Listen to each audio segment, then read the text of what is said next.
Welcome to Fun and Games Side Quests. Every episode is a different host sharing a video game they love and why they love it. Hey everyone, my name is Bradley Shankar, and I'm the gaming editor at Mobile Syrup, Canada's largest tech publication. We cover all kinds of technology on the site, ranging from smartphones, tablets, and computers, to electric vehicles, streaming services, and video games. And of course, video games is what I'm most interested in. I'm particularly passionate about the Canadian video game industry. A lot of people aren't aware, but we're actually one of the largest producers of games in the world. We've made such big AAA games as Assassin's Creed, Splinter Cell, Far Cry, Mass Effect, Dead by Daylight, Warframe, Luigi's Mansion, FIFA/EA Sports. And then on the indie side, there's been gems like Cuphead, Celeste, The Long Dark, Darkest Dungeon. Those have all been made here, which is something that I like to kind of, illustrate to people. We're a small country. We only have about 40 million people. So in the grand scheme of things, we're actually not that large. So for us to keep putting out all these kinds of games, is, I think, speaks to the talent of all the developers that we have here. And that kind of segues nicely into the game that I want to talk about today, which is Star Wars Knights of the Old Republic from none other than BioWare Edmonton over in Alberta, Canada. So, just for some historical context, at the time, BioWare was not the juggernaut that we know it is today. Obviously, that studio just put out Dragon Age: The Veilguard, and we're all talking about that. But, fast forward over 20 years ago now, because KOTOR came out in 2003, so it celebrated its 20th anniversary last year.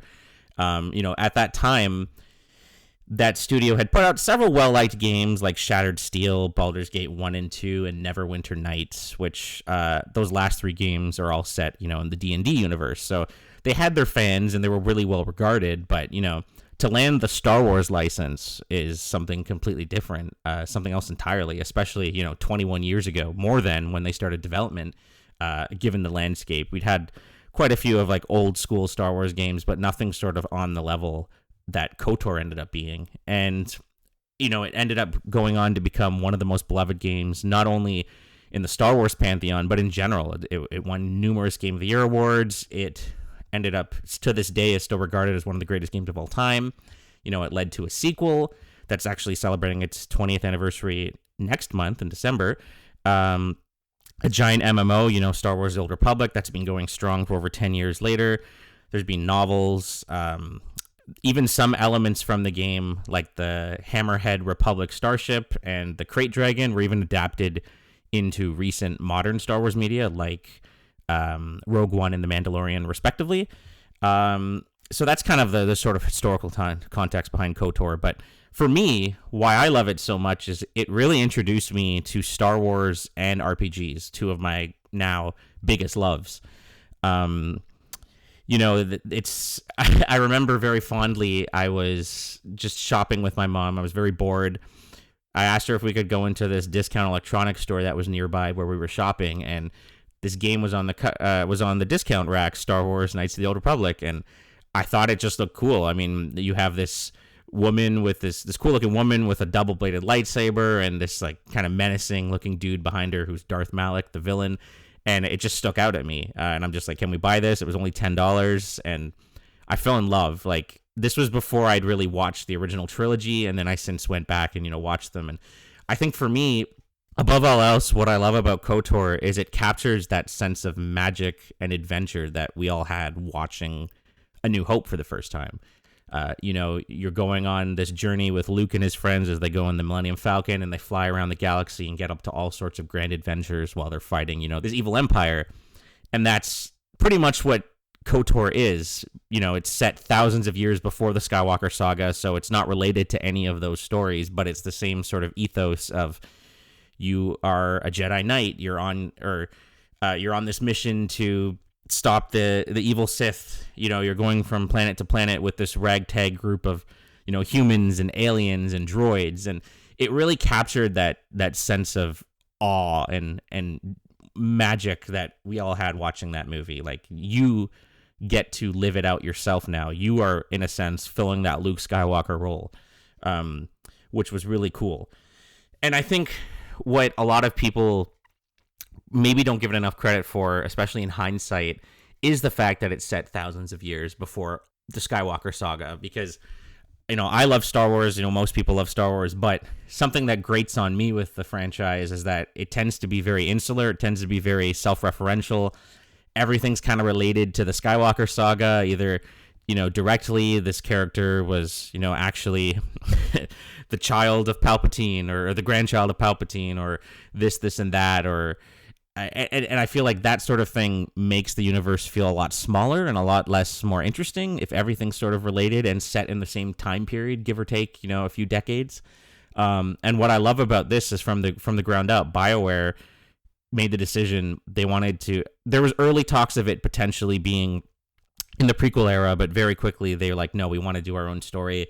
LucasArts supported them on that, and they got to just, go thousands of years before. And other than a few like fan servicey things, like there's one Jedi Master who's Yoda's alien race, and he kind of talks like Yoda. It was actually voiced by Tom Kane, who voiced Yoda in the Clone Wars and other animated projects. So there's that little like kind of nod. And then you go to Tatooine, that's one of the big planets, and I'll talk about that in a little bit. But on the whole, it's a completely standalone story, and it just feels exciting because of that, especially revisiting it. Like I replayed the game last year for the 20th anniversary, and it holds up really well in that sense. Like it feels fresh and exciting in a way that Star Wars doesn't often anymore, because A, we're getting a lot of it, and B, a lot of it is kind of set in that same maybe 30, 40, 50 year time span with not a lot of wiggle room.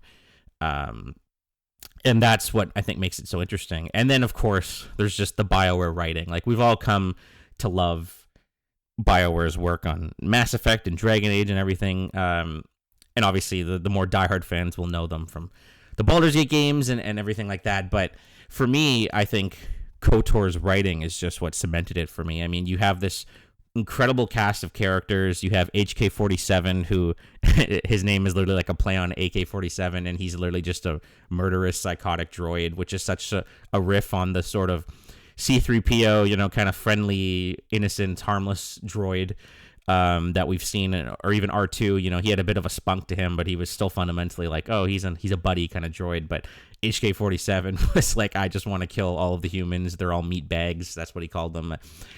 You have characters like Jolie, who introduced a lot of kind of interesting gray to Star Wars, especially at that time, as someone who was young and kind of watching the original trilogy and even the prequel movies, because Jolie is this sort of older, a little more jaded former Jedi who, he's seen a lot of stuff. He's literally hiding out in a forest when you meet him, and he really kind of explores the sort of issues that the Jedi have. Like, he's fundamentally a good person, but he really has an issue with a lot of what they do and how they go about it, which is also kind of what George Lucas was trying and debatably didn't fully succeed in exploring in the prequel trilogy. But with Jolie, you get to have a character and you get to have these sorts of dialogues and, debates with him, which I think is really interesting. And then you have characters like Bastila, who is this very like headstrong Jedi Knight who's kind of struggling with her sort of arrogance and anger and sort of petulance, but her heart is good, and she's kind of dealing with the sort of light and dark struggle there. And a Wookiee joins your team, Zelbar, and you kind of see he's got a life debt to this teenager, which is kind of an interesting riff on the Han Solo Chewbacca dynamic, because she's like this young teen who really kind of relies on him in a way that Han didn't necessarily with Chewie. They were more kind of like equals in that sense. But so yeah, it was just a really great cast. And something else, very, I guess, light/mild spoilers for a 20-plus-year-old game. I don't want to spoil it fully in case people haven't played it, but there are some really interesting twists in the story regarding the identity of your character, which I think in the context of 2003, but especially 21 years later, we don't really see that sort of unreliable narrator in a lot of games. Like for me, it was Final Fantasy VII that I played actually shortly after KOTOR, and I'm now known as kind of the Final Fantasy guy. That's sort of my favorite series, but KOTOR actually predated that. But Final Fantasy VII is really the only game I can think of off the top of my head. I'm sure there are others that sort of deal with that unreliable narrator. The idea that like the character that you've been following this whole time isn't, who you thought they were. And I think that's very fascinating, especially with Star Wars, with KOTOR, they were inspired by Empire Strikes Back, the whole Darth Vader, Luke, I am your father sort of twist. But it's more impactful in KOTOR because it regards to a character that you are controlling. This is a character that you've created and spent, 10, 20, 30 hours developing and inhabiting. So that sort of twist was really like a watershed moment in storytelling in games, I felt. And to this day, it's not really something I've seen kind of emulated. Games are very impactful because they're interactive and they can do things like that with storytelling that other mediums just can't. And that was something that KOTOR did so well.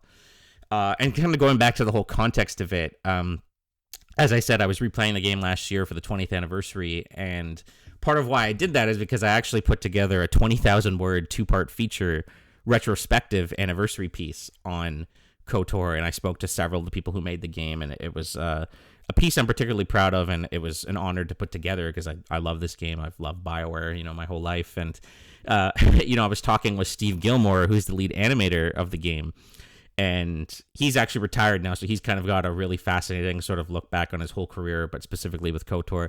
And he was talking about how, because back when they were making the game, Phantom Menace had just come out and, had this really big negative reception. And he even talks about how, like, BioWare team was, like, watching Phantom Menace in the theaters and then just thinking, oh, my God, what is this movie? Did George Lucas just kill the franchise?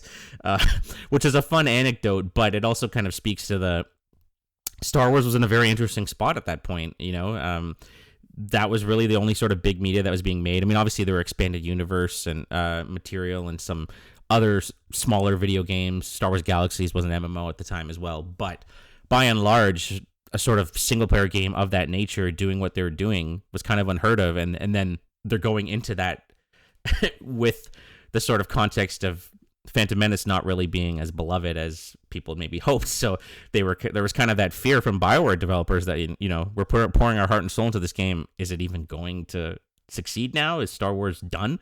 So that was really interesting.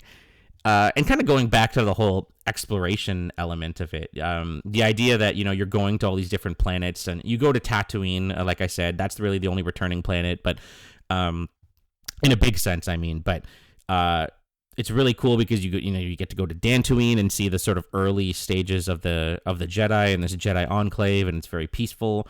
You get to go to Manon, which is sort of this aquatic planet with a lot of where like the Sith and the Jedi have their own embassies and they're really sort of fighting, and then the people, the Selkath that are native to that aquatic planet are really trying to stay out of it. So it's really a kind of interesting exploration of that sort of dichotomy between the Jedi and the Sith. And there's a really cool side quest that explores the sort of gray in between that, where both sides are kind of doing shady things in this war.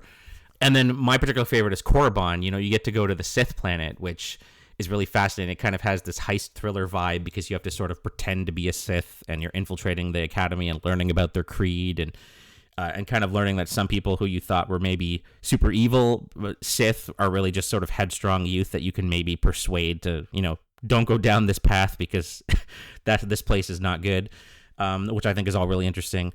And then even going back to Tatooine, I think that also explores a really interesting side of the gray of the Star Wars universe that I hadn't really seen in Star Wars a lot at the time, especially where it's this big familiar planet. Of course, everyone knows Tatooine, but it feels fresh, first of all, because there's been 20 years of media since which have all gone back to Tatooine, but this was before that. But more importantly, because it's thousands of years earlier, it's not touching on the Hutts or, Watto or pod racing or anything like that. It's very much, exploring this interesting idea of the sort of the corporatization of what's going on in Tatooine. The idea that, there's this Zerka corporation, which is setting up shop there and kind of trying to take over, and then they're disputing with the Tusken Raiders, and which I think is really interesting is because in the original movies, they were sort of a threat for Luke just to be saved by Obi-Wan, and even in Attack of the Clones, which came out around the same time as KOTOR, they're really just there for Anakin to kind of strike down because of his mother. But KOTOR is really interesting because it kind of recontextualizes the Tusken Raiders. You see them more as sort of indigenous people fighting over their land now with this mega corporation, which, especially in recent years and in Canada especially, the rights of indigenous people have been talked about a lot. And I think kind of revisiting the game and seeing that, it's like, oh, wow, you get to see this sort of creature, which is really iconic, especially from A New Hope, this Tusken Raider, but you kind of get to see them in a whole new light. And that's, I think, sort of the magic of KOTOR, that it feels fresh and feels exciting, and it gets you more amped up and find a new love and appreciation for Star Wars. So that's sort of inherently all of the reasons why I love KOTOR. There's so much more I could talk about it. A shameless self-promotion again, if you are interested in game development in general, but specifically with KOTOR, I would highly recommend checking out that piece. There was two parts that I put together on mobilesyrup.com about the 20th anniversary of KOTOR, and I'm only shouting that out because the developers were so great to talk to. It was fascinating to learn more from them, and game development in general is very difficult, and I think people don't appreciate that. And so getting to learn just a little bit about when it went into this game, I think was really fascinating. That's a kudos to them. So yeah, I want to thank Matt so much for letting me come on. Oh, I should also mention KOTOR is available on pretty much every platform as well. Xbox via backwards compatibility. There's a Nintendo Switch port. It's on PC. It's on Mac. It's on iOS and Android. Ironically, it's not on PlayStation, despite the remake that they announced a few years ago that's kind of been in development hell. That's supposed to be exclusive to PlayStation and PC, but it's actually, the original KOTOR is not on PlayStation, unfortunately, but it's on pretty much every other platform. I would also give a quick shout out to KOTOR 2. Like I said, that's having an anniversary in a couple weeks. That was made by Obsidian. That game is in many ways even more fascinating because it's a very morally gray story, way more than the stuff that I talked about in KOTOR 1. That's a criminally underrated game as well. But point being, check out KOTOR 1 and then KOTOR 2. It's on all of those platforms. And yeah, I just want to thank Matt for letting me come on. I could talk about this game for years. I'm Bradley Shankar. I'm from Mobile Syrup in Canada. That's mobilesyrup.com. You can find me there. You can follow our work. We're on all of the socials. We're trying to build up Blue Sky as well. And yeah, thank you so much again. Happy gaming. Do you feel like you're the only person in your circle who wants to go deep about video games regularly? We were like that too, until now.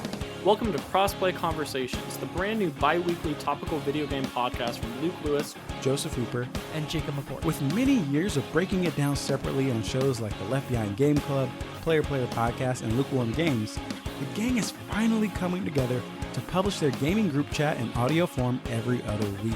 Expect roundtable reviews of the latest games, profiles of upcoming indies, and insightful conversations about essential topics in the video game industry.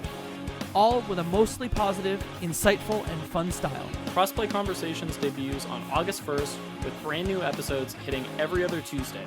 Help us out by subscribing on your podcast platform of choice to get the first episodes delivered straight to your feed. And follow us on Twitter at Crossplay Convos for updates about the show. Cheers and happy gaming. CPOV. CertainPOV.com.